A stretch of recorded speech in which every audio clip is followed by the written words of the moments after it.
Kunin mo yung pencil eyeliner mo. Ito tinuro na to sa'yo nung unang session, no? Yung tight line. Nga po nahirapan nga ako dyan, coach.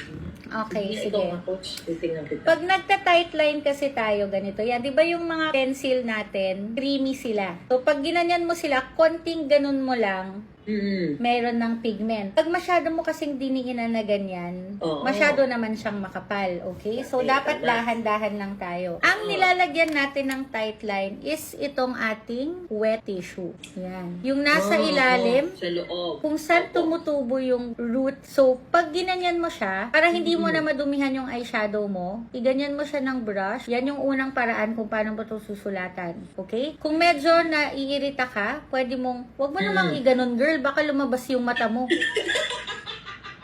Grabe ka namang mag-open ng eyes. Paano kung nakaganyan ka tapos biglang may tumulak sa'yo, biglang lumabas yung... Parang bubuksan. Coach, saglit nga. Ano ba yan? Naloka ako, saglit. Grabe, ganun ka lang. Ganun mo lang. Ganda mo pati mag-angat. Ayan, ganun lang. ka lang. Teka na, Grabe, sabi mo kanina.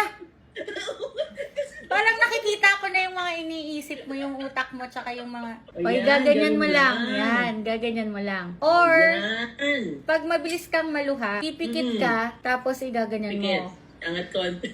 Or, pag sanay na sanay ka na, pwede ka nang mag-freehand, kahit iganyan-ganyan mo na lang siya. Okay, gaganyan mo siya ha. So, konti lang ha. Baka naman hanggang esophagus, malagyan ka ng eyeliner. Mag-start ka dito sa gitna. Kasi dito pinakamadali. Yan. You do just a few passes. Kasi if you do too much, dyan na nagsa-start na mag-smudge. Pag masyadong makapal. Madami. Oo. Ang kailangan mo lang naman is kailangan mo lang siyang kulayan. Pag nalagyan mo na dyan, pwede ka namang maglagay dito ulit sa gilid. Ayan, ituloy mo na siya. Tapos magpahinga ka ulit. Tapos, iangat mo ulit siya. Tapos dito naman sa loob. Makikita mo na parang there's an illusion that your lashes are fuller. Okay. Try nga natin.